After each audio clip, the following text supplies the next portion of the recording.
Olá, pessoal, sejam muito bem-vindos a mais uma edição do nosso Opinando Especial no período de eleição do Esporte Clube Internacional. O Opinando vai conversar hoje com o presidente atual do Inter, candidato à reeleição, Alessandro Barcelos.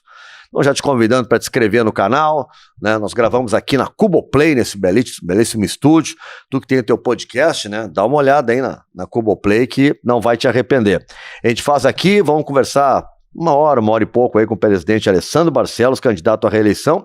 Já conversamos com o candidato da oposição, Roberto Mello. E o Alessandro Barcelos já é um veterano desse programa, né? Já é a segunda vez que ele vem aqui no Opinando. Barcelos, obrigado pela presença. Muito obrigado aí, seja bem-vindo. Obrigado, Nando, é um prazer estar falando contigo e com aqueles que te acompanham, né? A gente já teve outra vez aqui, outras vezes não, mas outra vez sim, e agora a segunda vindo aqui falando um pouco do Internacional, né? E desse momento que a gente vive aí com a parada dos jogos, né? E um processo eleitoral sempre difícil para quem está na gestão, porque você precisa continuar tendo foco, né? E as suas energias e o trabalho voltado para essa reta final, que não é uma reta final fácil, a gente está vendo que é uma reta final bastante difícil no campeonato, e a gente dividido aí num processo que precisa da participação também de todos, né? Daquele que te acompanha e que vota, que é sócio, do torcedor que está acompanhando o processo do Internacional. Então a gente abre esse espaço aí para, aproveitando que a gente está sem jogos aí, embora o Internacional não pare, né? E o processo continue, para vir aqui falar um pouquinho desse momento e poder contribuir com as ideias, com o que a gente imagina, o que a gente pensa para o futuro do Internacional. A gente está trabalhando com que número assim, não que vão comparecer, mas aptos a votar, algo em torno de 70 mil sócios? Ainda não saiu a versão oficial, o número oficial, né? Porque isso é feito pelo Conselho, pela Comissão Eleitoral, a partir de critérios, né? Que são decididos pelo estatuto, pelo regimento da eleição. Mas a última eleição teve em torno de 65 mil aptos a votar, né? Acredito que, como nós aumentamos o número de sócios e além de termos aumentado o número de sócios, nós estamos com uma inadimplência relativamente menor do que outros momentos tivemos, é possível que esse número aumente e a gente possa ter um número maior de votantes. Então, existem várias estimativas, por isso eu digo, alguns falam em 68, 70, outros falam 75, a gente só vai poder saber isso na medida em que a Comissão Eleitoral divulgar esses números, e aí todas as chapas terão, até para efeito de possíveis cálculos de cláusulas de barreira, a presença na eleição ela é importante porque hoje a cláusula de barreira é variável, né? Ela varia desde 5% até, se eu não me engano, 12%. Então, quanto maior o número de eleitores na eleição, menor é a cláusula de barreira, menor o percentual da cláusula de barreira. Isso foi um avanço no estatuto, né?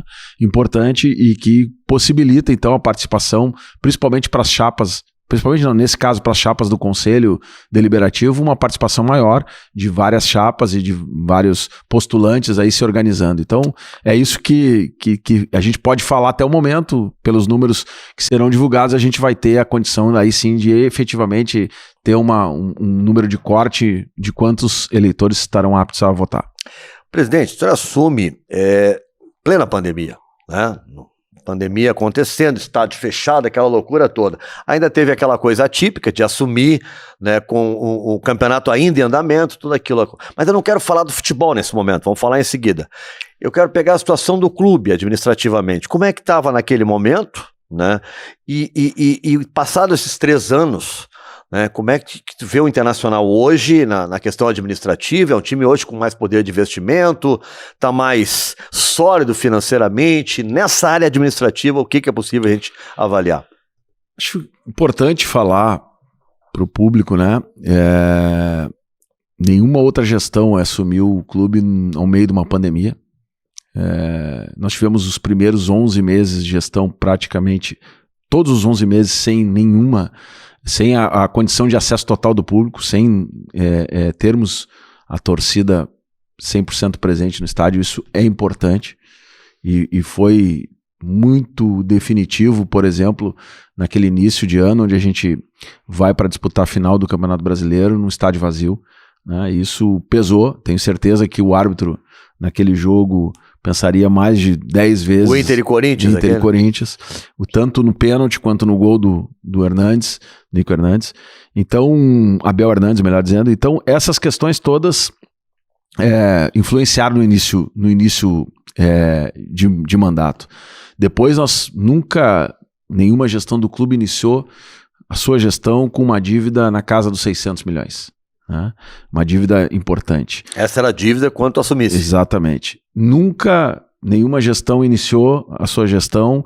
No terceiro mês, tivemos mais de 20 aumentos consecutivos, 12 aumentos consecutivos da taxa Selic. Isso jogou a nossa dívida lá para cima com remuneração altíssima, né? Num momento diferente. Então, são contextos, iniciamos uma gestão com a mais alta inadimplência, fruto da pandemia que nos assolou, né? Os sócios não podiam ir para o estádio, acabaram não pagando. Exatamente. E assim mesmo mantivemos um quadro social firme ali, que foi o que nos sustentou naquele período, mas em queda e com inadimplência alta. Isso é um fator fundamental que a gente tem que considerar. Nós assumimos um clube que estava sem ganhar um campeonato regional há 5 anos e um campeonato nacional intercontinental há mais de 11 anos. Tá? Então, neste contexto todo, que a gente assume o Internacional com um grande desafio, né? Fazer com que a gente pudesse mudar, né? O modelo de gestão que vinha no clube há mais de 20 anos. Foi isso que o torcedor e o sócio apostou naquele momento. Né? Foi muito claro esse recado, né? Até porque as duas chapas que foram para o pátio, para o segundo turno, não representavam diretamente o modelo que o clube tinha como gestão nos últimos 20 anos, que teve, faço sempre esse parênteses, importantes vitórias e títulos e conquistas, mas que vinha nesse período todo, como eu falei aqui, sem campeonatos e sem títulos, e com um endividamento monstruoso. Isso, por óbvio, pesou demais no início de gestão. E nós ali tivemos que enfrentar esse desafio, sabendo que, né, tinha muito para fazer e fizemos muito, mas não conseguimos fazer tudo. Né? Tudo que gostaríamos de fazer e que o Inter precisava e precisa que fosse feito. E priorizamos, evidentemente, enfrentar essa situação do desequilíbrio econômico e financeiro. Né? Mas não podíamos, e o Internacional não permite isso, que você não tenha um mínimo de competitividade, né, dentro de campo. Terminamos aquele campeonato, no vice-campeonato, tivemos que reformular o elenco em meio a um ano extremamente atípico. Fizemos essa reformulação de forma também bastante tímida, porque os recursos eram poucos. Enfrentamos um ano difícil de 2021. Né? Arriscamos, é verdade, arriscamos. Num treinador jovem, que não tinha experiência no Brasil, mas que era o treinador da hora. Era o treinador do momento. Né? Não só pela eleição do Inter, que os dois candidatos queriam o mesmo treinador, mas também do Brasil todo. Né? Eu falo e falava com todo mundo no país. O Palmeiras tentou a contratação dele 3 meses antes da gente e ele não quis sair de lá porque estava em meio à disputa. Chegou a fretar um voo para buscá-lo. O São Paulo tentou contratá-lo e não conseguiu. Portanto, tínhamos convicção de que ali tínhamos um trabalho tático, técnico importante de uma mudança de modelo de jogo, daquilo tudo que nós nos comprometemos no processo eleitoral. Só que não deu certo, e a gente aprende com esses erros, e não tem nenhum problema em admitir isso. Né? Não porque fizemos experiências com o Internacional, porque temos a convicção também que fazer mais do mesmo, o resultado era o mesmo. 11 anos sem títulos, 5 anos sem gauchão. Nós tínhamos que arriscar. E fizemos isso com convicção. Né? O problema todo foi que, por óbvio, a gente não conseguiu os resultados que se queria. E futebol feito disso. E também o Ramírez, né? Quando tu assume, ele não tem o tempo que os outros, em tese, teriam, porque tu já pega no meio, né? Sem pré-temporada. Sem pré-temporada. Direto, termina uma temporada, começa outra, com os jogadores que estavam, aquilo que nós não tivemos tempo de reformular o plantel, né? E nem condições de fazer isso. Então, foi um ano difícil aquele ali. Passamos para 2022, aí sim, com uma condição de reestruturação um pouco melhor, ainda sob um limite orçamentário que nós sempre buscamos manter. E isso é importante, Nando, porque o torcedor, ele precisa ter também essas informações, e a gente trabalhou esses 3 anos com muita transparência em relação à condição financeira do clube. Nós temos projeções, todas elas feitas de forma muito rigorosa, sobre a condição do clube se não tivéssemos feito o que fizemos. pagamento de muita despesa financeira, em torno de 80, 90 milhões por ano, redução de custos, aumento de receita, para poder gerar um caixa recorde, tá? O clube gerou, para poder estancar a dívida. Veja bem, não estou falando aqui em pagar a dívida, porque nós temos total consciência e conhecimento que para se pagar uma dívida dessa, você precisa gerar receita nova. Hoje tu paga juros praticamente. Eu pago juros. E para pagar essa dívida, você tem que ter receita nova. Não existe mágica nesse negócio. E o que vinha acontecendo é que você não gerava receita nova e gerava despesa nova. E despesa principalmente na área do futebol, que é a área que gasta 80% hoje e que deve ser a área principal, é o core business do clube. É onde o clube tem que gastar seu dinheiro. Só que você tem que ter previsão para pagar essas contas também. Porque só gastar, o rombo vai aumentando. E a nossa projeção é que se nós não tivéssemos entrado no Inter e tivéssemos continuado com a média de gasto que estava se fazendo sem aumentar a receita, a nossa dívida hoje estaria em torno de 900 milhões. Ou seja, sai de 300, vai para 600, depois sai de 600 e vai para 900. E foi assim, em 2017 nós estávamos com 300 milhões de dívida. Em 4 anos ela foi para 600 milhões. 600. Tá? Então esse é um número que nos assustou. E hoje ela a gente chegou e fez o seguinte, bom, vamos parar um pouco aqui e vamos pelo menos estancar essa dívida, trabalhar para reduzir e buscar novas receitas. O que acontece com o Inter depois daí? O Internacional hoje tem 4 patrocinadores, no futebol profissional tinha 2. O Internacional teve 2 superávites após 5 anos sucessivos de déficit. O Internacional tem 2 patrocinadores no futebol feminino, não tinha nenhum. O Internacional tem patrocinador na categoria de base exclusiva. O Internacional hoje, nas receitas sociais, bateu o recorde de receita, quase 8 milhões por mês. Hoje o Internacional apresentou em 2022 o maior lucro operacional da história do clube, 114 milhões de reais, ou seja, isso é caixa, é geração de caixa para pagar dívida, né? Você faz um processo de negociação com a Liga Forte, onde você tem aí já, né, confirmado o ingresso neste ano e no ano que vem de mais de 200 milhões de reais, isso é dinheiro novo, isso é para enfrentar a dívida, né? Então aí você começa a trazer o clube para um patamar de credibilidade no mercado, de buscar investidor. Mas por que não trouxe investidor antes? Mas qual é o investidor que ia investir num clube que tem 600 milhões de dívida, uma governança fragilizada, falta de profissionalização, né? E sem condições de mostrar não só para os investidores, mas para as instituições financeiras, uma situação que mudou. Bom, hoje a gente senta com as instituições financeiras e está capacitado para sentar com o investidor e apresentar algo diferente. Um fundo de investimento onde qualquer colorado que queira investir no Internacional vai ter não só a segurança de ter o retorno do seu capital, porque o investidor ele investe para ter retorno, né? Não existe. O nome já diz, investidor. Exatamente. Segundo, a regulamentação e a transparência que uma CVM pode dar para isso no mercado. E terceiro, a credibilidade de um modelo de governança, que, aliás, abre um parênteses, precisa ser melhorado no Inter, em termos de estatuto, né? Nós precisamos modificar o nosso estatuto para que a gente possa ter condições de acompanhar a modernidade do futebol e poder dar ao clube agilidade nos seus processos para que ele possa ter um ritmo de governança profissionalizado e, portanto, acompanhando os clubes que estão aí, alguns fazendo SAF, outros outras medidas, outros sendo vendidos, mas o que vale é que o modelo de governança, ele mesmo sendo clube associativo, ele tem que evoluir para o novo modelo do futebol brasileiro. Então, essas mudanças são coisas para o futuro, mas o momento traz a isso, a um estancamento da dívida em torno de 640, 650 milhões.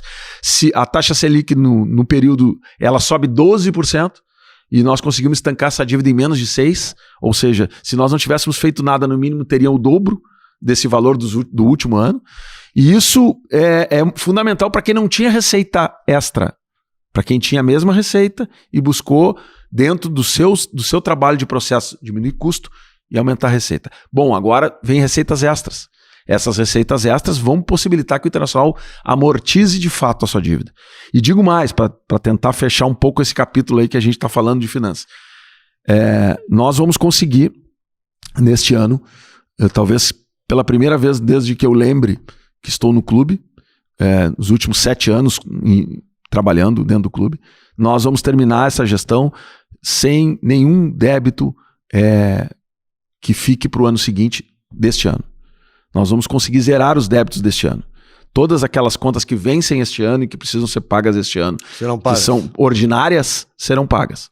E isso é um feito importante, porque isso dá ao clube uma perspectiva de investimento melhor. Nós vamos falar depois sobre futebol, sobre outras coisas. Isso faz com que você consiga atacar aquilo que corrói as finanças do clube e consiga fazer com que sobre mais recursos para investimento. Isso nos dá um horizonte, nos dá uma expectativa e uma esperança de que teremos aí, independentemente desse que vos fala aqui, ser o próximo presidente ou meu adversário, uma condição de clube muito melhor do que a condição que nós tínhamos, e eu acho que isso nos deixa, vamos dizer assim, bastante feliz, né? Me deixa feliz e nos deixa felizes, porque vamos conseguir fazer um trabalho para o clube que poderia ser, de alguma forma, trabalhado para essa gestão, ter algum mérito, olhando e visando especialmente esse pleito que se avizinha, pensando em 6 anos de projeto, né? Nós pensamos em 6 anos de projeto, mas os 3 primeiros anos foram exatamente com esse objetivo. E a gente acredita que agora, com o plantel que a gente montou, com a possibilidade que a gente tem aí, né, chegando entre os 4 da América, né, com jogadores de alto nível no nosso elenco, precisamos reforçar e vamos fazer isso. Nós temos uma expectativa muito boa para o futuro e isso nos coloca nesse pleito com responsabilidade de conversar com o sócio e com a sócia e transmitir exatamente essa convicção que a gente tem. Quando eu conversei aqui com o Roberto Mello, uma das coisas que ele bateu muito foi que aquilo que foi prometido de profissionalização do futebol não aconteceu. Ele citou alguns exemplos de quem saiu, do Rodrigo Caetano, do Cristiano, enfim, de outros nomes e tal. Eu queria que tu falasse um pouco sobre isso, né? A estrutura de futebol, a tua ideia de profissionalização, se é verdade que não houve profissionalização no futebol, né? Pois bem, o futebol mudou. O futebol mudou e tem mudado rápido. E quem não acompanhar a mudança vai ficar para trás. O futebol em geral. Futebol em geral. Mudou e quem não acompanhar a mudança vai ficar para trás. E nesse aspecto, algumas considerações têm que ser feitas. Você hoje precisa de um trabalho muito mais forte coletivo dentro de um departamento, com várias diferenças de valências, com skills, com valências diferentes. A começar pela área de mercado, passando pela captação, prospecção, análise de atletas, indo para a área técnica, física, médica, né? Envolvendo o aspecto administrativo, gestão e orçamento.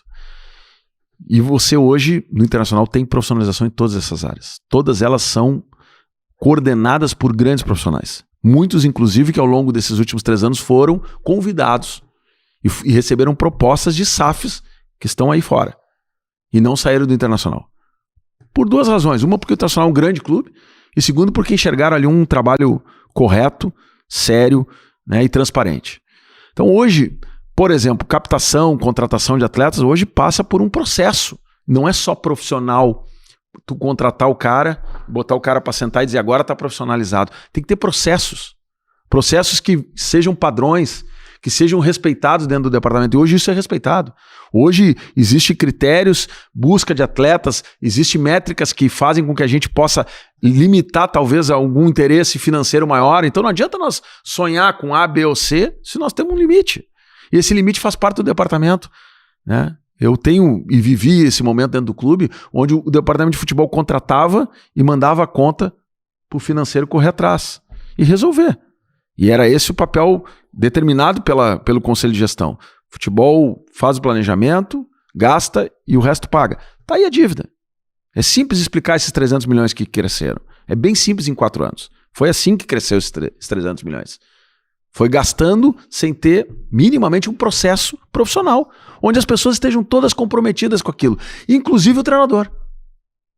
Que eu tenho muito orgulho de ter trabalhado com todos esses treinadores e todos eles estavam dentro de um processo muito transparente. Na hora de contratar. Na hora de contratar. Nós temos limites, nós vamos fazer isso, nós vamos fazer aquilo. Topa, então vamos trabalhar junto.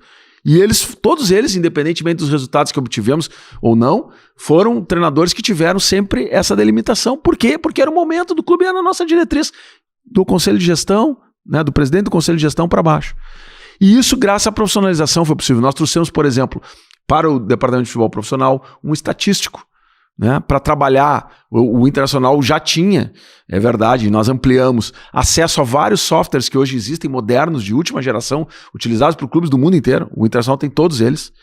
Só que uma coisa é você utilizar o dado bruto que todo mundo tem, outra coisa é você utilizar o dado que lhe interessa. Trabalhado a partir de informações que você tem em vários softwares. O que interessa para o Inter? Como é que customiza isso? Como é que busca isso para aquilo que nos interessa? Né? Nós vamos jogar contra o Botafogo um jogo e sai de lá de dentro da nossa área de análise de desempenho uma informação importante, que o jogador tal era um jogador que tinha feito tantos gols ou assistência utilizando exatamente o movimento de dentro para fora. Isso é uma informação importante, estatística. O que vai? Não fica só tantas assistências. Como foi Vai feita? para a palestra, e na palestra vai para o jogador, e nós anulamos aquele jogador, e a torcida com 30 minutos estava vaiando o jogador. E nós ganhamos o jogo por 1-0. Eu estou dando um exemplo concreto. Dado, ele tá tantas assistências, mas fazendo tal movimento. Só por aqui. Fecha aqui e dá o fundo para ele. Deu o fundo para ele, o jogador se perdeu, a torcida começou a vaiar, tiraram o cara, e nós ganhamos o jogo. Estou dando um exemplo simples, assim, mas tem tantos outros que nos ajudam a ciência de dados, que nos ajudam os profissionais que estão lá. Então, é muito ruim, e aí eu faço um link, porque eu ouvi um trecho da entrevista do meu adversário, quando ele desconsidera a parte profissional do Internacional, que hoje existe, e desconsidera, por exemplo, futuros atletas da categoria de base, dizendo que não tem ninguém lá dentro. Isso para mim é depreciação do patrimônio internacional. Um candidato a presidente não deveria falar isso, porque poderia primeiro conhecer e depois poder falar com mais autoridade. O Internacional tem sim jogadores importantes sendo revelados, outros tantos que estão vindo, e eles vão estar lá no dia 1º de janeiro e vão olhar no olho do presidente e se sentem valorizados. Então, eu acho que falar de categoria de base, por exemplo, quando as grandes vendas do Internacional pararam no Alisson, depois Fred, depois Pato, do Alisson pra cá, qual foi o grande jogador que o Internacional vendeu? Da base? Né? Não, acho que a grande venda foi o Yuri Alberto. Não, mas o Yuri Alberto... O Praxedes. Outra verdade que tem que ser dita, né? O Yuri Alberto, quem era vice de futebol, quem negociou e quem trouxe o Yuri Alberto fui eu. E não tô aqui para contar bravata se fui eu, se não foi, até porque eu acho muito ruim isso. Né? Dizer que o Abel Braga foi o Pedro Paulo Zacchia que trouxe. Eu nunca vi o Pedro Paulo Zacchia ficar falando que foi ele que trouxe o Abel Braga. Mas o meu adversário se vangloria que foi ele que trouxe o Cudê. Eu acho que isso é jogar para a torcida só. O que nós estamos falando aqui, e até porque se fosse ele no departamento de futebol, ele não traria o Yuri Alberto. É só olhar as contratações dele, nenhuma teve o perfil parecido com o do Yuri Alberto. Jovem, veloz, promissor, nenhuma. Pode olhar dos 3 anos. Se tu achar uma assim, que deu certo, eu peço desculpas aqui no microfone. Não teve. Então, e aí ele fica dizendo que foi da gestão passada. Não, nós estávamos lá trabalhando, naquele momento no futebol, fizemos a contratação, trabalhamos duramente. O Yuri sabe disso. O próprio Yuri. Então, eu fico abismado às vezes, e não quero entrar aqui nesse debate, estou falando isso porque foi falado, não é porque eu estou trazendo um elemento novo.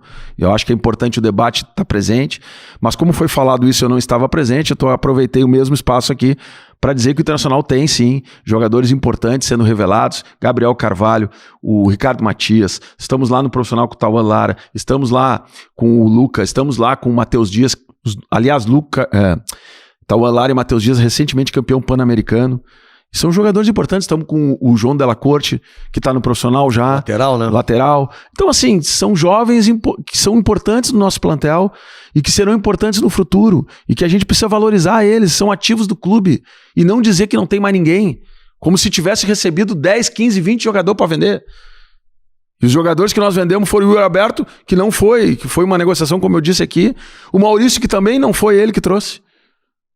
E que não é um jogador que nós estamos vendendo, mas que poderemos fazer negócio. Né? O Johnny, que tanto é reverenciado e que é um jogador de potencial, em 2019 ele foi reserva, se eu não me engano, de 5 ou 6 jogadores, porque ele jogou uma partida só em 2019.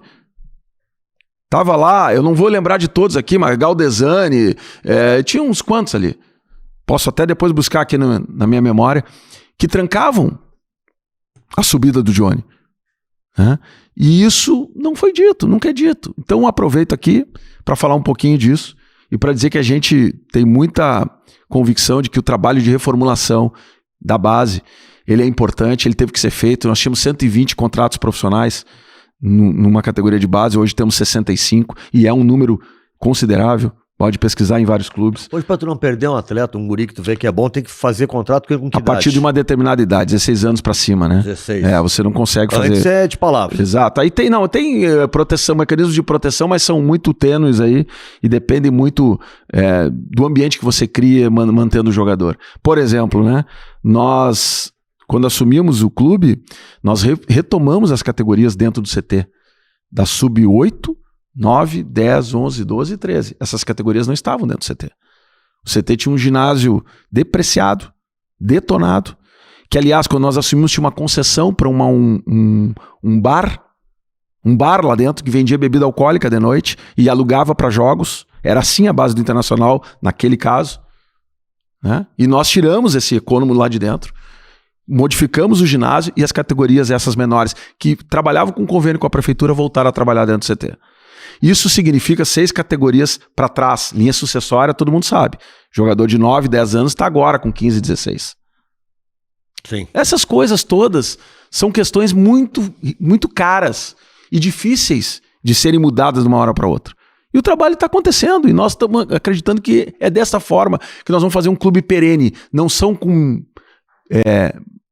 ações mirabolantes que a gente vai conseguir construir algo que eu acho importante, processos de profissionalização que fiquem como legado para que todo aquele político no modelo associativo que é o clube hoje, que venha assumir o clube de forma abnegada por um tempo, ele encontre processos sólidos e consiga ali, inclusive, se afirmar para fazer as suas ideias, que são diferentes, e a gente respeita no campo das ideias, mas que esses processos sejam constituídos. E não foi nós que inventamos, o Inter vem de um processo. O que eu estou dizendo aqui é que nós aceleramos isso.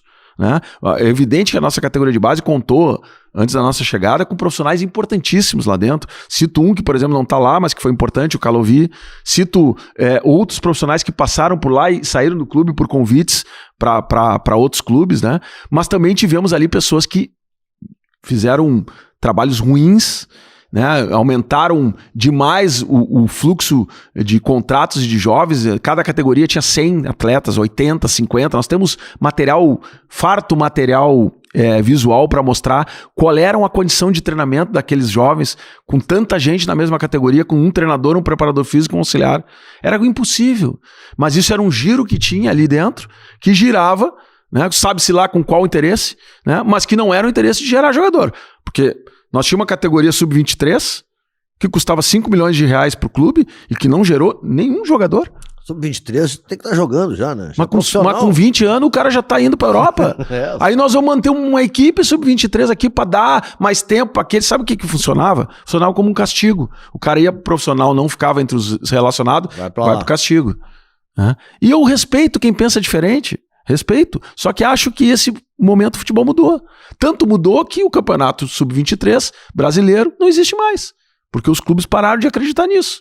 Bom, pode ser que a onda mude, pode ser que daqui a pouco venha de novo. Eu não acredito nisso. E respeito quem acredita. Vou continuar debatendo de forma muito tranquila, mas acho que isso são elementos importantes para a gente considerar nesse debate. Presidente, a gente sabe que no futebol, né, tem os 4 fatores fundamentais, né?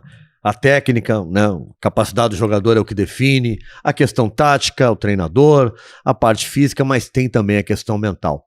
Eu vi recentemente um vídeo ali do John Arias abraçando as psicólogas do Fluminense, não sei se chegasse a ver, presidente, aquilo foi bacana, porque ele fala ele que é um cara que chegou de fora, às vezes dificuldade de adaptação, e eu lembrei, porque o Inter tem talvez um dos clubes que mais tem jogadores que vêm de fora. Eu lembro que a gente falou, nada disso eu sei, eu lembro tudo que foi falado assim, mas eu sei, o Depena não tá jogando bem, tá com problema pessoal. Parece que o Valência tinha tido problema com a família logo que chegou. De repente, tô falando algo que o Inter já tem, né? Esses jogadores, eles têm assim uma espécie de acolhimento, eles têm com quem conversar, né? Que entenda a língua deles, que eles possam, né? Estão chegando num lugar novo, vem família, vem filhos, como é que é feito isso? São duas coisas diferentes, Nando, né? A primeira é esse acolhimento, a integração, né? O Internacional tem um processo capitaneado por 2 assistentes sociais a Patrícia e a Alessandra, que já estavam no clube antes da gente chegar e que fazem um excelente trabalho. Elas têm uma relação muito próxima com os atletas e com as suas famílias e resolve tudo. Tudo que tu imagina, elas resolvem. A Patrícia e a Alessandra. Elas resolvem tudo que tu imagina. Qualquer problema que os caras têm, tem uma relação com as mulheres, com as esposas, com os filhos, faz essa integração entre elas, facilitam quando chegam aqui para buscar soluções desde escola, plano de saúde, médico, dentista. Cara, é um trabalho muito bom. Esse trabalho, ele só aumenta e cresce e a gente nota a satisfação dos atletas em relação a isso. Tá? Outro trabalho é o acompanhamento psicológico, que é um fator importante e decisivo. Nós constatamos isso desde o início. Nós trabalhamos, o mercado é um mercado extremamente restrito. O futebol tem uma cultura extremamente também repulsiva, algumas coisas, novidades. Os treinadores, alguns dizem, treinador, eu sou psicólogo. Jogador, todo mundo. Tá? O staff, botar um estranho aqui. A gente foi quebrando um pouco isso. Eu fico muito feliz e ouvia, porque isso nos ajuda a quebrar também essas questões que são paradigmas, não só para dentro como para fora. E nós fizemos esse trabalho em 2022, nós tivemos um psicólogo aqui com a gente. Ele trabalhou aqui praticamente 8 ou 9 meses direto aqui, fez diagnóstico, fez contato com os atletas, trabalhou a questão de grupo. Nós temos um material importante dentro do departamento de futebol hoje, que dá um pouco a caracterização do nosso grupo, os pontos mais relevantes, aqueles que nós precisamos trabalhar enquanto grupo e tal.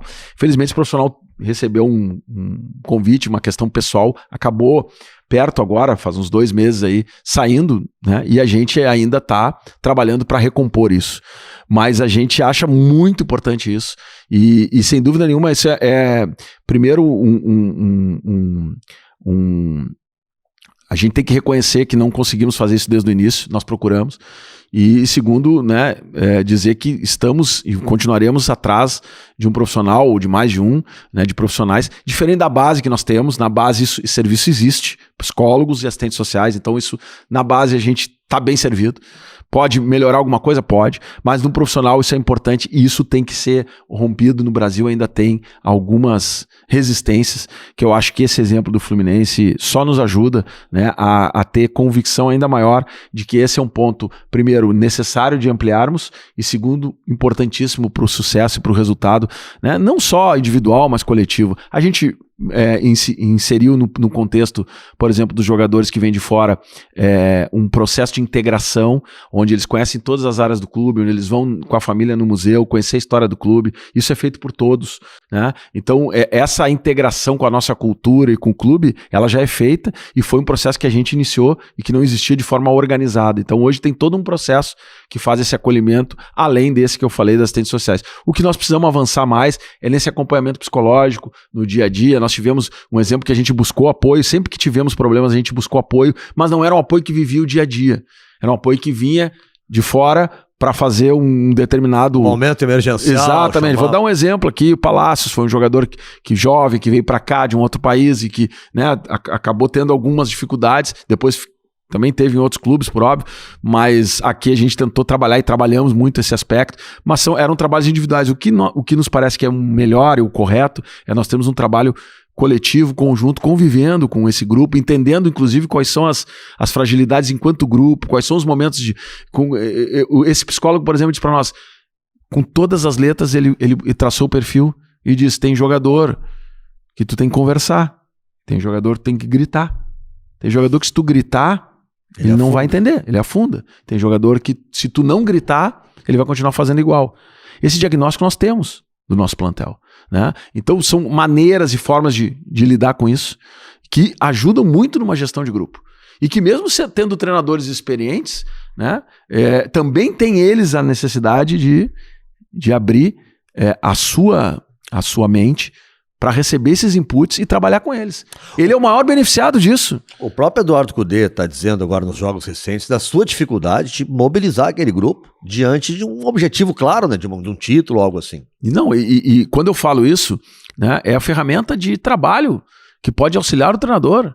Então eu tenho certeza que lá no Fluminense, esse trabalho também, além da direção ter possibilitado, né? Essa profissional tá lá, os jogadores aceitaram, porque ela também teve a capacidade e a experiência de entrar num ambiente novo, mas o treinador também. Fundamental que ele acolha e que ele utilize essas ferramentas que são importantes. E ele tem formação em psicologia, então acho que para ele até mais isso fácil aceitar, né? ajuda. Então são exemplos bons que eu acho que a gente tem que prestar atenção e tá no nosso horizonte ampliar e aperfeiçoar ainda mais isso. Presidente, eu sei que o senhor já disse várias vezes que, em eleito, quer manter Eduardo Cudê. Há algum risco do Cudê não querer ficar no Internacional? Diga, presidente, eu não quero renovar? Ou isso já foi conversado, já está meio que encaminhado que ele quer ficar também? Não, Nando, a gente fez uma única combinação que a gente ia tratar dessas questões no final do campeonato. Só depois do campeonato. Até porque a gente, quando fala isso, e eu sei que isso já virou assunto de eleição, isso acaba, de alguma forma, contaminando um ambiente que, como tu disseste, já é difícil a mobilização, né? E a gente precisa mobilizar, a gente precisa vitória. A gente sai de uma desclassificação e vai para um Grenal, né? E todo mundo sabe as dificuldades que são clássicos, né? E aí, o Cudê falava outro dia na entrevista, e foi mal interpretado, inclusive, mas o Cudê perguntou, inclusive para a imprensa, qual foi a última vez que o Internacional teve tanta superioridade no Grenal como essa? Fazia muito tempo que nós não tínhamos. Não, o placar, eu falei no meu comentário, o placar não diz nada do que foi o jogo. Não diz nada do que foi o jogo. Então, você sai para esse jogo, depois você vai, você tem Santos, você tem Vasco, jogos importantes, toca 7 no Santos. Então, bom, você... E ganha do Vasco fora. E ganha do Vasco fora. Então você tem um processo ali, bom, remobilizamos. Aí chegamos 2 jogos em casa, que nós entendíamos que era, né, jogos possíveis de vencer contra adversários mais embaixo da tabela, empatamos um e perdemos o outro. Uma circunstância do que perdemos, que não é desculpa, mas foram circunstâncias, com 3 minutos de jogo, uma expulsão, e nós não conseguimos com 10, mesmo fazendo 2 gols, ainda conseguimos tomar 3. Então, ali se joga uma dúvida de novo sobre o potencial de um clube que chegou, de um time que chegou há 2 semanas atrás, sendo considerado favorito para ser campeão da Libertadores. Então veja como o futebol te traz essa diferença, e aí o aspecto emocional é importante. Aí você vai ficar tratando de renovação, de outras questões que não são as fundamentais, você perde mais o foco ainda. Então o combinado nosso lá atrás era esse. No final do ano a gente conversa. Como eu sou um cara que também respeito muito os profissionais com quem eu trabalho, né? Eu também tenho que respeitar a vontade dele, tenho que ouvir, e ele vai tomar a sua decisão, assim como o clube, depois do final da competição, mas eu já manifestei isso a ele, já manifestei isso publicamente, né? Entendo que ele é o treinador ideal para continuar conosco, né, na próxima temporada, por várias razões, né? Desde a sua forma de jogar, veja, ele também chegou a pouco mais de 3 meses, né? Não teve pré-temporada. O grupo que nós temos ali, isso tudo foi, quando eu disse, combinado antes. O grupo que ele teve ali é um grupo que ele fez com que os jogadores se moldassem à característica dele jogar, né? Todo mundo sabe que ele não joga com extremas, né? E nós tínhamos extremas. Bom, o Wanderson hoje está jogando uma posição, na minha opinião, o Wanderson cresceu muito de produção dentro do clube, né? Dentro do grupo, dentro do time, numa posição tática que o Cudê construiu para ele. Ele não estava bem na temporada, o Wanderson. Exatamente. E ele cresce numa posição quase que de terceiro volante, voltando para marcar muito bem e tendo um desafogo do time toda hora, né? Ele pega o Maurício e dá uma função para o Maurício, ainda que já estivesse fazendo isso muito bem com o Bustos lá no tempo do Mano, mas aperfeiçoa um pouco mais isso, aproxima, bota o Alan Patrick junto com o Ener, né? E o Alan Patrick acaba sendo o eleito jogador meia da seleção da Libertadores, na Conmebol, graças a esta conjunção de movimentos. Então, acho que é um treinador que já conhece o elenco, sabe das necessidades, como nós estamos trabalhando num planejamento para o ano que vem, sim, né, buscando melhorar o elenco. Aí eu falo de elenco como um todo, né, para que tenhamos, né, maior competitividade interna. Esse é o grande objetivo, é você gerar competitividade para aquele que está jogando e aquele que está fora querer entrar, e quando entrar, você manter. É difícil num clube sem receita. Você hoje tem poucos clubes que tem uma equipe, eu diria um banco de reservas, um suplente, né, de nível tanto quanto os titulares que ali estão. É muito difícil, talvez 2 clubes ou 3. E essas folhas, eu não tenho dúvida de te dizer que as folhas salariais desse clube são 2,5 ou 3 vezes a folha do Internacional. Então, esse desafio, você agora com uma condição financeira um pouco melhor, você consegue suprir, trazendo jogadores que possam ser competitivos também para enfrentar uma temporada, né, gigante aí de 70 jogos aí por ano. Então, 60 jogos por ano. Então, fazer esse trabalho, o Kudê tem claro isso, a experiência que ele teve quando veio para cá no Inter, depois no Atlético Mineiro e agora no Inter de novo, de Brasil, lhe dão essa condição. O Kudê é uma pessoa que cresceu muito na forma, por exemplo, inclusive como tem administrado o externo, que é sempre uma questão importante que o treinador tem que administrar, porque clubes grandes têm pressão, tem críticas, tem, né? E hoje... Ele gosta daqui, da cidade e tal. Se sente super bem aqui, gosta demais aqui. Eu digo que ele é um colorado, né? Pelas conversas que a gente tem de coisas do futebol, que eu não vou aqui dizer nenhuma, claro, né? A gente nota que ele é um colorado, né? Em todos os sentidos, né? Inclusive de rivalidade, de tudo mais. Então, nesse aspecto, eu acho que ele é o cara ideal para que a gente possa continuar trabalhando, sabendo que ali tem um profissional que vai ter a sua escolha, nós também vamos ter os nossos limites, vamos sentar depois do campeonato e vamos tentar construir isso, né? E se Deus quiser, também com mais 3 anos para poder desenvolver esse trabalho. Como é que planeja o ano que vem, sem a principal competição, assim, aquela charmosa Libertadores da América, né? Em tese o Inter deve entrar na Sul-Americana, é o que se espera, né? E aí tem Copa do Brasil e tem Brasileirão, né? Mas não tem a grande Libertadores da América, ainda tem o fantasma do rival tá na Libertadores. Como é que é já projetar para o ano que vem? Isso significa que talvez investimentos maiores que fossem ser feitos no futebol serão freados ou não interfere? Interfere porque a Libertadores é uma vitrine importante, todo mundo sabe disso, né? Primeiro, é o campeonato mais importante da América. Mas não diminui nenhum momento o desafio e a necessidade nossa de buscar nos campeonatos que vamos disputar, né? Brasileiro, Campeonato Gaúcho, no primeiro momento, Brasileiro, Copa do Brasil e a Sul-Americana, né? Nós precisamos levantar títulos, a começar pelo Campeonato Gaúcho, que é um título que os colorados, né, não conseguem conquistar e que nós temos o objetivo, sim, de quebrar essa hegemonia. E depois vamos para as competições importantes. O brasileiro vai fazer 45 anos no ano que vem, que o Inter não ganha. Tivemos muito perto nos últimos 3 anos, né? Tivemos 2 vice-campeonatos. Aliás, o ano passado, 2022, nós fizemos 70 pontos. Talvez o campeão não faça 70 esse ano. Veja como é que são as coisas, né? E portanto, aí, quando eu digo assim, tem aspectos importantes que precisam ser considerados, né? Nesse sentido, o foco tem que ser competições que o clube não vem ganhando, e substituindo a Libertadores pela Sul-Americana também ter o mesmo propósito de buscar ser campeão. O Inter já foi campeão, né? Esse ano o São Paulo foi campeão, valorizou muito a competição. Copa do Brasil. E a Copa do Brasil tem além do aspecto importante, que é levantar uma taça, tem um aspecto financeiro que tem a mesma relação que uma Libertadores, né, em termos financeiros, até maior. O Inter tem uma só, né? Ganhou 92. Exatamente. Então, temos que entrar, o Inter entra para ganhar todas. Não é fácil, mas é isso, é nossa obrigação. Agora, a gente já viu, por exemplo, as teses, né, que se tratam, mas mata-mata é mais fácil, né?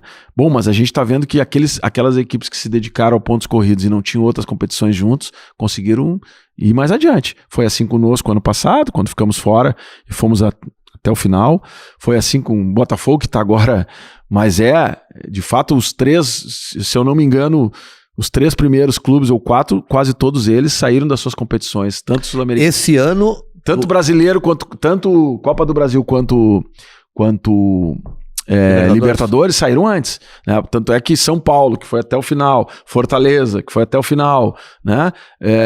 Fluminense ficaram numa situação de tabela para baixo, não está no G6. Nenhum deles está no então, G6. Isso também existe num calendário desse tamanho. Não é só o Internacional que sofre com isso, todos os clubes sofrem, né? E nós precisamos olhar para isso também no planejamento do ano que vem, né? Porque aí também tem algumas pistas do que é possível ser feito e trabalhado de uma forma organizada para que você dê prioridade, para que você possa buscar. Nós, em 2020, iniciamos o ano e lideramos a competição por boa parte dela. Depois tivemos uma oscilação e no final fizemos uma crescida também importante com a Abel e nos levou quase ao título. Então, esse desenho de competição também é um desenho interessante que eu acho que a gente também tem que estar mais atento e é um desejo do torcedor. Eu acho que o Campeonato Brasileiro tem que ser uma prioridade importante. A gente fala sempre em reforçar grupo, isso e aquilo, mas quem que o Inter, pelo menos vamos botar assim, corre o risco de perder? Se fala em Johnny e Maurício. É um risco concreto do Inter perder esses jogadores no final do ano agora? Eu diria o seguinte, são sempre jogadores que são procurados, são jogadores que são... O Maurício até, eu acho que era lá pra minha cidade, em Bergamo, não é isso? Na Atalanta? Não, ou é o Johnny? vários clubes, não, Pô, não é... me frustra, me disseram que era pra lá, não é lá. Até para eles são jogadores que demonstram, né, que trazem interesse externo sempre, Maurício tem em o quê, todas 23? as janelas, 23... Da idade olímpica, né? O Maurício inclusive foi convocado então para a seleção pré-olímpica.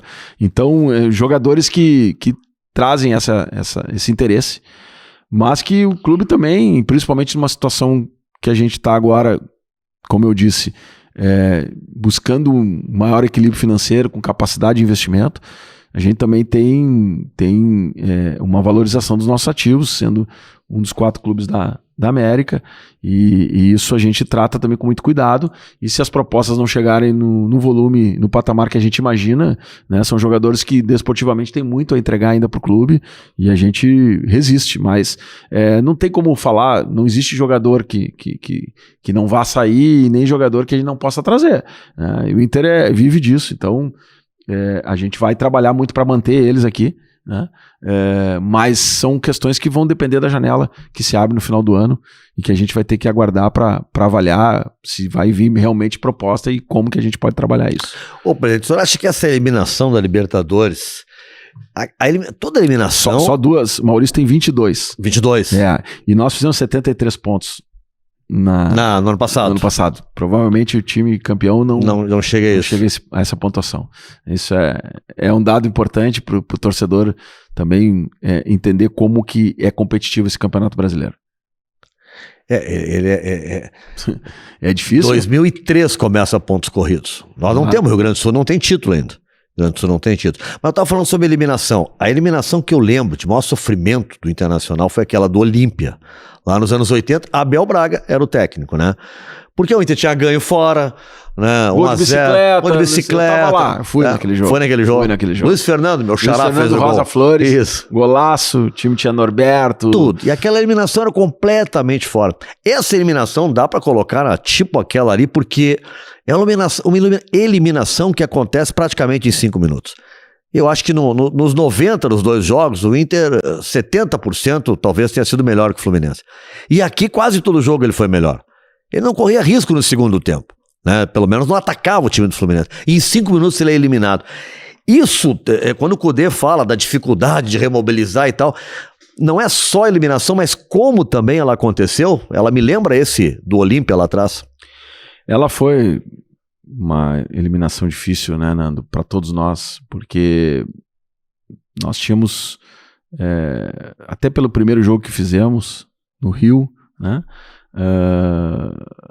uma convicção de que era possível ser campeão, independentemente do jogo do Fluminense, que era o mais importante, era o foco, mas depois a gente, olhando os adversários, tinha essa ideia. E fizemos tudo que estava ao nosso alcance em termos de fortalecimento da equipe, de preparação mental, física, torcida fez a sua parte, foi fundamental, lotou o estádio. E essas coisas do futebol, né? Uma bola que não entra, um descuido que tem e tudo parece que muda a chave de uma hora para outra, né? Isso deixa cicatrizes que a gente precisa superar. Futebol vamos dizer assim, um espaço de superação. O tempo todo você precisa superar, né? E ele te coloca, inclusive, a possibilidade de superar na semana seguinte, mas não superar uma derrota de um campeonato. Que foi assim lá nessa Libertadores que tu falasse, foi assim, talvez não nessa medida, né, mas em outros momentos, se a gente tratar lá da Copa do Brasil com o Atlético Paranaense, que também trouxemos a decisão para casa, embora perdemos o primeiro jogo e perdemos o segundo, né? Mas são momentos do futebol que você precisa superar e principalmente quando você está com o mesmo grupo logo ali na frente, com jogos como nós estamos tendo agora, né? Você não tem nem o tempo de lamber as feridas, e reorganizar mentalmente para vir de novo, né? Então, esse é o momento que a gente viveu ali e que a gente acredita que tenha superado essa parada agora, principalmente por desgaste físico, vai nos dar a condição de voltar, né, numa condição melhor e concluir esses 4 jogos que faltam de uma outra forma. Mas, sem dúvida nenhuma, é uma derrota que, para nós, todos colorados, foi muito dolorida, né? Mas que, como dirigente aí falando e não como torcedor, eu não posso deixar que esta derrota faça com que todo o trabalho que nos levou até chegar ali seja desconsiderado. Isso é uma responsabilidade que nós temos, não só com o clube, mas com os atletas que lá estão e num processo. E eu disse para eles, depois do jogo, isso não é o fim de um ciclo. Esse é o início de um novo ciclo.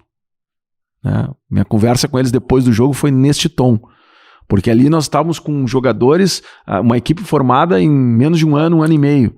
Né, do ano passado para cá. Jogadores que ainda vão dar muita alegria pro clube. Não, e esse da Libertadores menos ainda, né? Entendeu? Com Arangues, Rocher, então ali Valência. nós estamos montando um novo ciclo, gente. Esse aqui é um novo ciclo do Internacional. É daqui para mais. Nós não podemos achar que o que nós fizemos aqui terminou um ciclo, porque daí é um desmonta e monta que não vai ter fim.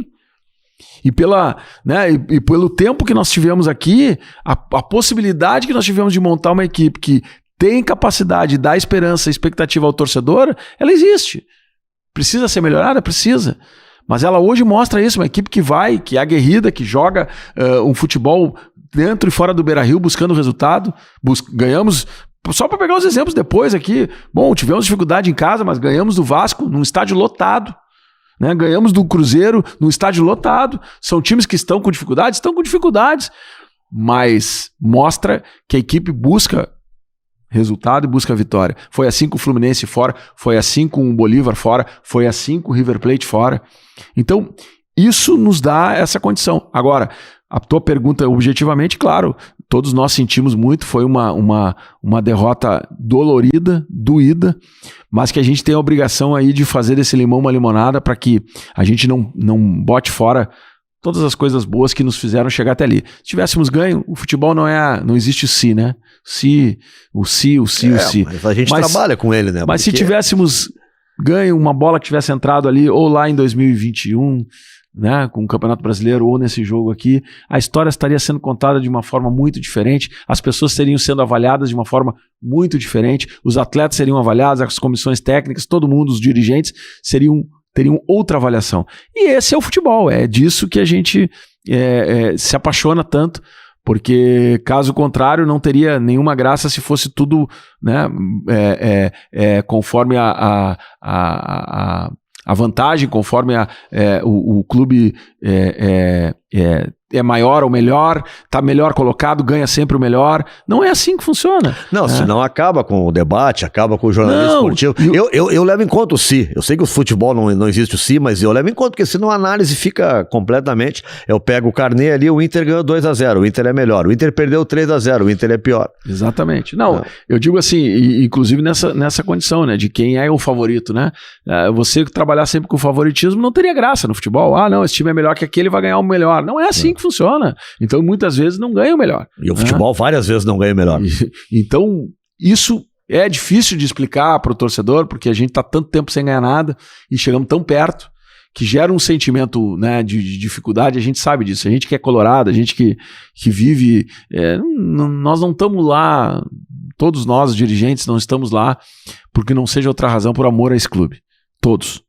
Independentemente de qual movimento político, todos são colorados e têm um amor ao clube. Então, nós sentimos tanto quanto torcedor. A única diferença é que nós temos a responsabilidade no outro dia de abrir a porta, olhar para um grupo de jogadores, sabendo que tem jogo mais adiante, e que aquele grupo é o grupo que você tem para mudar essa situação. E, portanto, a responsabilidade é sua.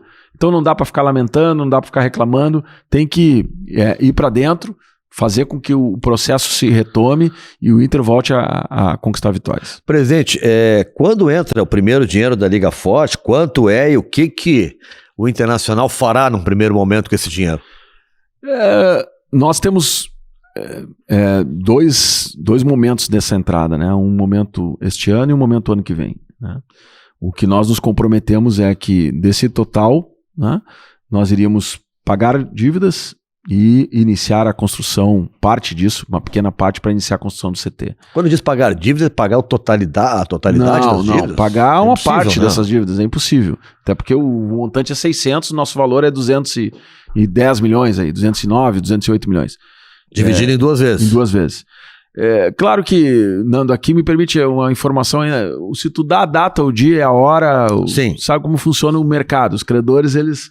Mas a gente tem essa perspectiva desse ano. Mas é para esse ano, né? E o ano que vem, já tudo confirmado, tudo...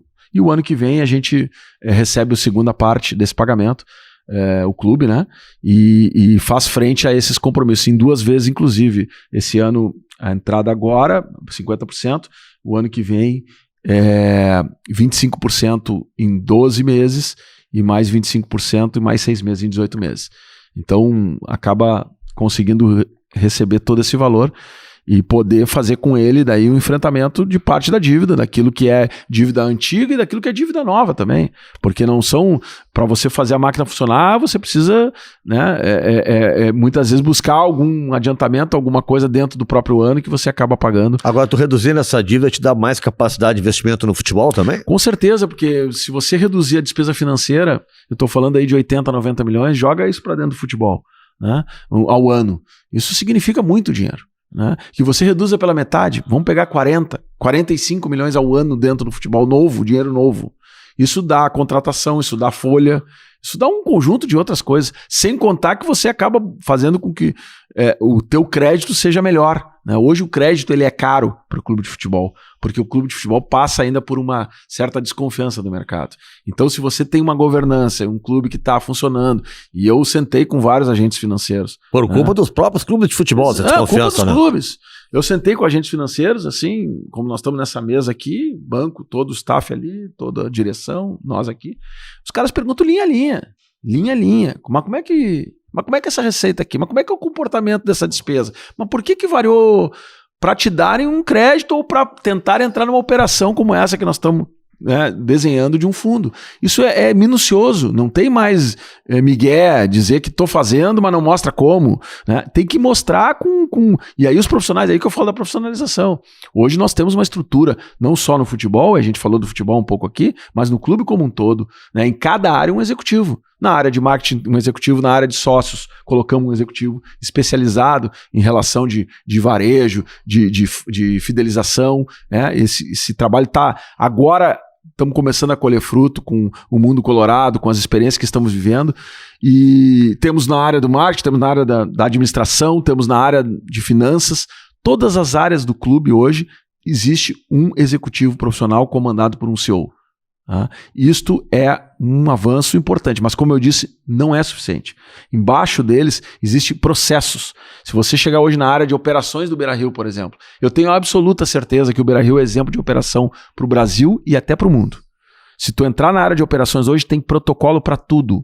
Como que vai ser o processo de passagem nas áreas de competição antes para deixá-las em condições, como que os seguranças vão estar em qual quadrante do estádio, em qual momento, né, em que hora e como vão se comportar, com capacitação, com treinamento. Né, tudo isso está documentado. Se alguém chegar no clube hoje lá e assumir o clube, vai encontrar isto organizado.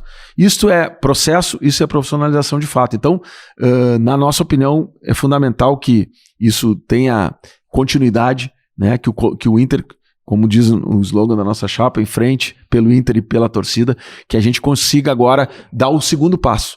Porque o primeiro passo foi esse, o passo que o Flamengo deu lá atrás com Bandeira de Melo, que é um passo de botar a casa em ordem, de preparar o clube para o novo momento do futebol brasileiro. Isso a duros custos, é verdade, né? Porque você tem que cortar na carne, você tem que reduzir custos, você tem que ter um limitador, né? A tentação é grande. Quando tem crise, qual é a tentação? Vamos contratar alguém que daí depois a gente vê como paga. Depois a gente vê como paga. Que a crise passa, né? E a gente já viu outros exemplos. A gente já viu exemplos gigantescos aí, né? E eu e o clube é uma sucessão, Nando, né? O clube é um só. Nós dirigentes passamos e vamos embora. Então, assim, não reclamo das contas que eu recebi, mas paguei muitas. Agora, o que eu posso fazer para não deixar para o próximo tantas contas? posso fazer uma gestão melhor. Posso diminuir os meus passivos trabalhistas. Ou o torcedor acha crível que nós estamos pagando jogadores como Edenilson e Cuesta pro Udinese ainda. Pro Udinese? É. Ou o Escoco, nós estamos pagando ainda. Acha crível isso? O Escoco faltava o quê? Era adrenalina? O que faltava? Não sei, mas... Faltava vontade. Eu tô falando agora de finanças porque... Tá bom. Era o assunto. E aí eu posso enumerar aqui vários exemplos. Outro dia o Bruno Sabiá apareceu uma penhora na conta. Sabe quem é o Bruno Sabiá? Não. Nem não eu. sei. Pois é, eu paguei agora. Mas isso é continuidade. Não, mas eu posso não deixar um Bruno Sabiá.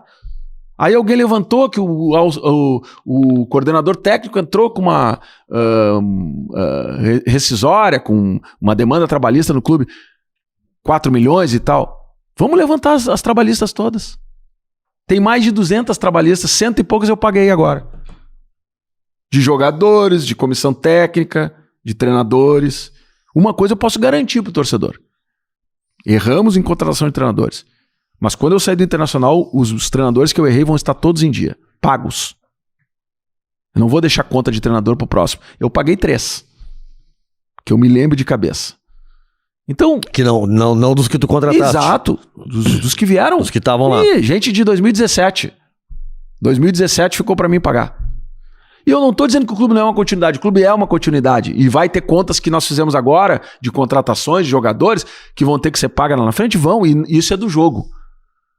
Agora, não pagar, deixar para trás, empurrar com a barriga, é diferente de você contratar com prazos. Aqueles que estão dentro do prazo, beleza. Jogadores que foram contratados, já até saíram, mas o contrato previa que a gente pagasse. Estou pagando e não vou reclamar. Estou falando de, muitas vezes, até de erros de conclusão de contrato. De buscar fechar o contrato e deixar o assunto resolvido. De buscar uma negociação exequível pelo clube para que a gente pudesse pagar. Né? E não. Aí as coisas estouram, você tem que ir atrás. Né? Agora vinham me perguntando, não, mas o Inter deve dinheiro do Bustos. Não, o Inter não devia nada pro Independiente do Bustos. O que nós devíamos era do Cuesta. Daí lá de trás.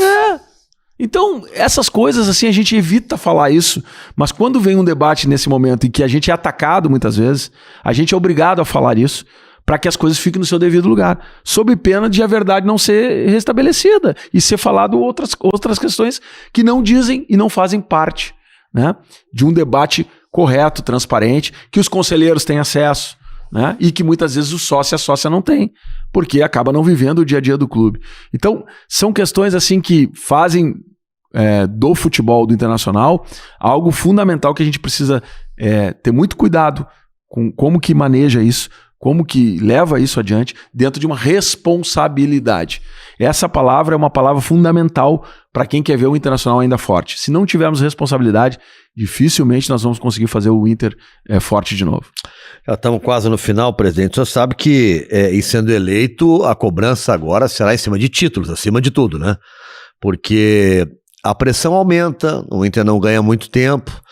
E quando a gente lembra que o último título é 2016, tem uns que não gostam de lembrar, porque é um ano danado também, né? Porque é o ano do rebaixamento. Não, essa aí vão deixar de fora. O pessoal não gosta nem de lembrar desse ano. Só tem essa consciência que esse vai ser um ano um mandato de muita cobrança em cima de títulos para o Internacional.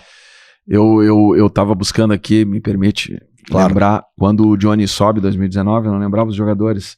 Tinha Dourado, Richelli, Lindoso, Zé Gabriel, Bruno Silva e Galdesani. Era difícil pro Johnny jogar. Então, a gente foi fazendo um trabalho de amadurecimento com esse menino para que ele tivesse espaço na equipe. Hoje ele é um dos destaques da nossa equipe e da seleção norte-americana sendo convocado. Então só repus isso porque eu não tinha essa informação, eu estava procurando aqui, eu sabia que eu tinha guardado. Mas a tua pergunta agora foi sobre o... Cobrança do próximo mandato será em cima de títulos. Com certeza, sempre foi. Tá? Esse primeiro mandato do Gauchão à semifinal da Libertadores, nós entramos sempre para ser campeão.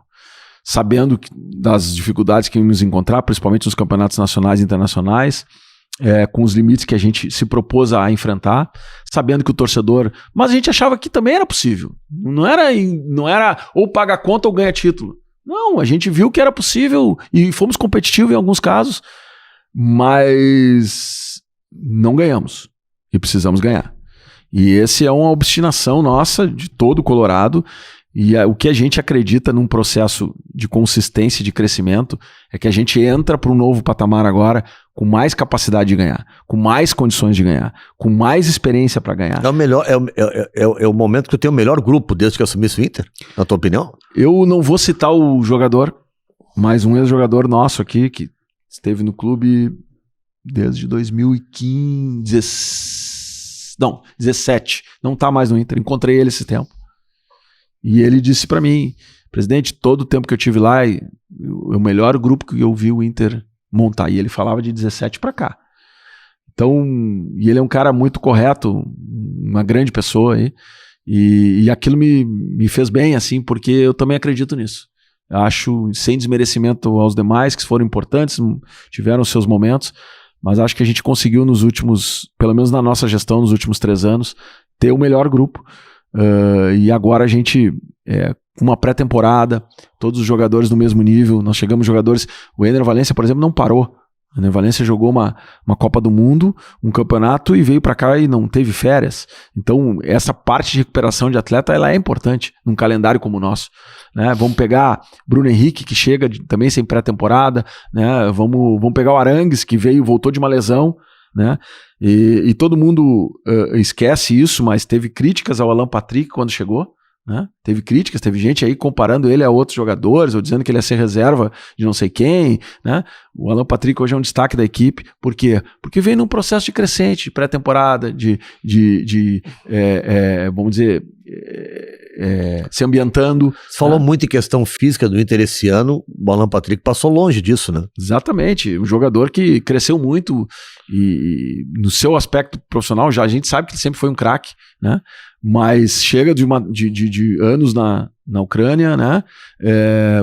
Volta para o Brasil, se ambienta e passa a ter um papel fundamental no grupo, tanto técnico, tático como físico. E eu acho que só tende a crescer e nos ajudar mais ainda. Eu acho que sou suspeito para falar, porque sou presidente do Inter e trouxe ele, mas acho que é um dos Deu uma renovada agora, aumentou o contrato dele. Um dos melhores meias do país, na minha opinião. No Brasileirão, hoje, pra mim, ele é o melhor meia. Jogando no futebol brasileiro, eu acho que ele tá numa fase melhor, inclusive, que o Rafael Veiga, que foi convocado. Presidente, só uma curiosidade minha, não sei se é de muita gente, mas o D'Alessandro cobrou publicamente uma dívida e ficou uma ideia de que o presidente Barcelos não se dá com o D'Alessandro e tal, os dois, tal. E o D'Alessandro é sempre uma figura, né? Agora tá na eleição, o nome dele é de novo levantado. O que tem de verdade nisso? Não se dá com o D'Alessandro? Não, de maneira nenhuma. Ele fez uma manifestação legítima que cabia a ele naquele momento decidir ou não, né? Nós, de fato, tivemos dificuldade no pagamento, né? Aliás, voltando ao assunto anterior, essa é uma dívida de 2013 e 2014, só para que o torcedor saiba. É um boleto que se paga todo mês, mas é lá de 2013. Era de 13 e 14, tá. Foi renegociado em 17, parcelado em X vezes, começaram a pagar e pararam. Não pagaram mais. Tu assumes em 20. Aí 21. eu assumo em 21, pego esse saldo, refinancio ele e começo a pagar, pago mais da metade do saldo devedor. Eu paguei. E aí, nesse momento, a gente teve uma dificuldade de caixa, prioridades para a equipe que está lá, para aqueles que estão ali, e atrasamos algumas parcelas, né? Mas já está em dia. Já colocamos praticamente em dia aí, eu tenho que confirmar agora. E não houve nenhuma tentativa de contato, tinha um primeiro contato antes de ter uma coisa pública? Não, a gente conversou um pouco antes, mas aí depois, realmente, a falha de comunicação nossa com ele pode ter existido, isso eu não vou aqui botar a responsabilidade em A, B ou C, né? Mas o fato é que a gente conversou agora no jogo do Cruzeiro, né? Nos cumprimentamos de forma muito cordial, educada. O D'Alessandro é um cidadão colorado, um ídolo da torcida e nós não podemos arranhar imagem não tanto do clube quanto do atleta, né? O clube é maior do que qualquer atleta. Maior do que qualquer um de nós, inclusive. Então, o cuidado com a instituição ela é importante, mas também o cuidado com o ídolo é importante, né? E eu acho que esse cuidado ele existe, ninguém nasceu para se adorar um ao outro como pessoa, mas nós estamos falando de duas instituições, a instituição da Alessandra e a instituição internacional. E a gente tem um respeito muito grande por isso. Eu né? Não me arrependo do gesto que fiz como presidente, de trazer o D'Alessandro de volta para o Internacional, para fazer aquele gauchão, para encerrar sua carreira, né? Da forma como ele merecia encerrar e não numa pandemia, com o estádio fechado, né? Então isso me deixou assim também com uma sensação de dever cumprido como colorado, né? De poder fazer aquele gesto, e acho que foi importante para nós todos colorados, para ele eu tenho certeza, e isso é a imagem positiva, é a coisa que a gente guarda como positiva. O restante são coisas da vida, cada um assume as suas ações aí, mas eu admiro ele como jogador, como atleta, como ídolo, como profissional, né? E ele sabe disso. Presidente, fechou, não sei se faltou dizer alguma coisa ou quer dizer alguma coisa para o associado agora no final, aí fica à vontade. Não, eu acho que só dizer pro nosso sócio, para nossa sócia, pro nosso torcedor, que diferentemente de outros momentos em que o torcedor costuma acompanhar o processo eleitoral, principalmente o último, que foi um debate muito acirrado e que trouxe até mesmo algumas sequelas depois no ambiente político do clube, e que a gente já conseguiu avançar muito nisso. Prova disso é que nós entramos no conselho com 1/3 do conselho apoiando a gestão, e saímos da gestão com mais da metade do conselho apoiando a gestão. Então aqueles que quiseram diálogo, aqueles que quiseram construir pontes para um novo Inter, para um futuro de um Inter que vem crescendo, né, para um Inter em frente, estão conosco, estão nos ajudando. E aqueles que resolveram não estar apostando nisso e não apostaram durante os 3 anos, inviabilizaram um conjunto de questões dentro do conselho, né, hoje tentam mostrar que voltar ao passado, né, um passado que, como eu disse, durante muito tempo sobre esta gestão não conseguiu resultados, não conseguiu avanços, né? É uma decisão legítima.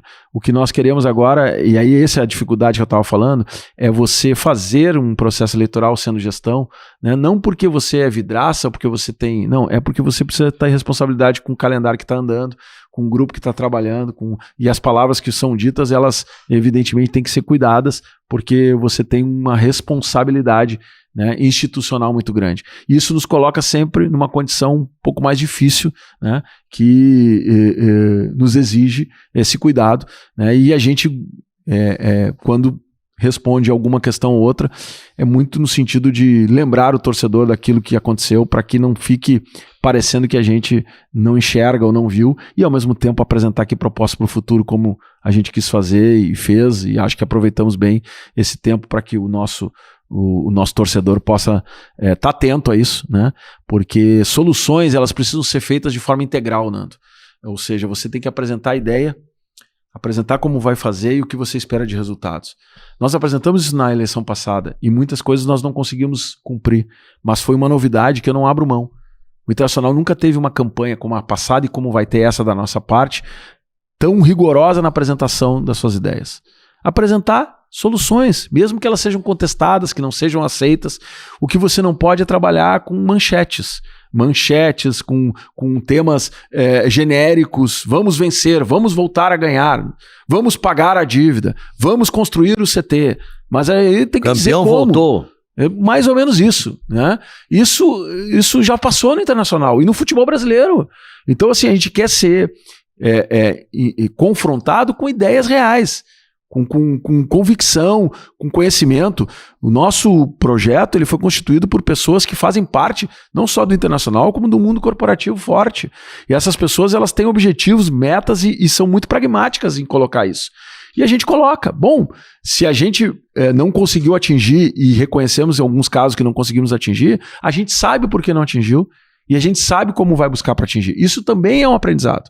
Agora, o que a gente não pode é levar para o associado um debate mais genérico, mais superficial, né? Que você acaba reproduzindo aquilo que pode ter dado certo em outros momentos, mas que o torcedor hoje ele não aceita mais, ele cobra muito isso, e é isso que a gente espera do comportamento de todos nós. Tá certo, presidente. Muito obrigado.